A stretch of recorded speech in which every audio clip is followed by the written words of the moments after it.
Infinix Note 40X 5G versus Poco M6 Plus 5G। दोनों phone ही new phone है दोस्तों, और दोनों फोन ही अंडर 15,000 के आसपास आ जाता है। लोगों को समझ में नहीं आ रहा आखिर इन दोनों फोनों में से कौन सा फोन बेस्ट है। तो चलिए देखते हैं कौन सा फोन बेस्ट है और कौन सा फोन आपके लिए अच्छा है। दोनों फोनों में फीचर क्या क्या मिलता है, प्राइस के हिसाब से कौन सा फोन एक्चुअल में बेस्ट है, चलिए देखते हैं, टाइम वेस्ट नहीं करेंगे। पहले बात करते हैं डिस्प्ले क्वालिटी की। Infinix Note 40X में 6.78 इंच का IPS LCD डिस्प्ले मिलता है जो कि 120 हर्ट्ज के रिफ्रेश रेट के साथ आता है। Poco M6 Plus में मिलता है 6.79 इंच का IPS LCD डिस्प्ले जो कि 120 हर्ट्ज के रिफ्रेश रेट के साथ आता है। दोनों में FHD प्लस का सपोर्ट मिल जाता है डिस्प्ले में। डिस्प्ले रेजोल्यूशन 1080x2460 पिक्सल दोनों फोनों में मिलता है। डिस्प्ले डेंसिटी 396 ppi दोनों फोन के डिस्प्ले में ही मिल जाता है। डिस्प्ले ब्राइटनेस 500 निट्स का पिक ब्राइटनेस मिलता है Infinix Note 40X में, जबकि Poco M6 Plus में 550 निट्स का पिक ब्राइटनेस मिलता है। तो डिस्प्ले के मामले में 19 और 20 का डिफरेंस है, ज्यादा डिफरेंस नहीं है, लेकिन थोड़ा ज्यादा बेस्ट बोल सकते हो आप Poco M6 Plus 5G का डिस्प्ले को। चलिए दोस्तों लेट्स टॉक अबाउट कैमरा। आखिर कैमरा के मामले में कौन सा फोन बेस्ट है। Infinix Note 40X में आपको बैक में ट्रिपल कैमरा सेटअप मिलता है जो कि मेन कैमरा आता है 108 मेगापिक्सल का PDF कैमरा, उसके साथ 2 मेगापिक्सल का मैक्रो और 2 मेगापिक्सल का डेप्थ। Poco M6 Plus में आपको बैक में डुअल कैमरा सेटअप मिलता है जो कि मेन कैमरा आता है 108 मेगापिक्सल का PDF कैमरा और 2 मेगापिक्सल का मैक्रो। अगर मैं बात करता हूँ सेल्फी कैमरा की, Infinix Note 40X में 13 मेगापिक्सल का सेल्फी कैमरा मिलता है और Poco M6 Plus में 8 मेगापिक्सल का सेल्फी कैमरा मिलता है। बैक कैमरे के मामले में Infinix Note 40X ज्यादा बेस्ट है और सेल्फी के मामले में Poco M6 Plus थोड़ा ज्यादा बेस्ट है। चलिए दोस्तों बात करते हैं एक और मेन पॉइंट की जो कि है प्रोसेसर। Infinix Note 40X में MediaTek Dimensity 6300 मिलता है जो कि एक 6 नैनोमीटर टेक्नोलॉजी पर बेस्ड हुआ प्रोसेसर है। इस प्रोसेसर का अंततः स्कोर 4.5 लाख से भी ऊपर आता है। CPU का सिंगल कोर स्कोर आता है 782,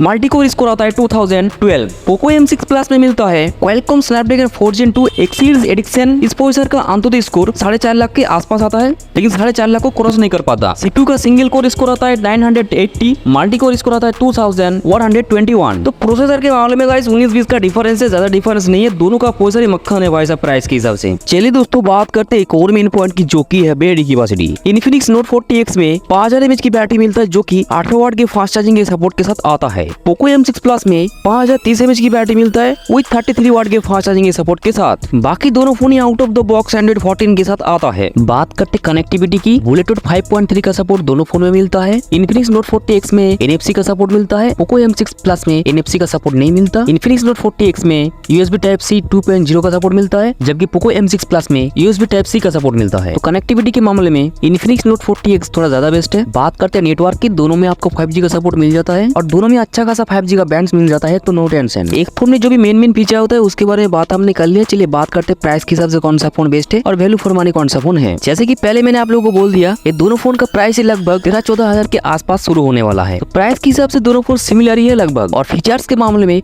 19 और 20 का डिफरेंस है। मेरे हिसाब से Infinix Note 40X थोड़ा ज्यादा बेस्ट फोन है compare to Poco M6 Plus। वैसे आपके हिसाब से कौन सा फोन बेस्ट है हमें कमेंट करके जरूर से बोले। और अगर आप यहाँ तक वीडियो को देख रहे हो तो एक लाइक कर देना जोर से। इस तरीके की और भी इंटरेस्टिंग वीडियो देखने के लिए सब्सक्राइब कर देना गाइस। चलिए मैं मिलता हूं आपसे एक और धमाकेदार वीडियो के साथ, तब तक के लिए बाय बाय।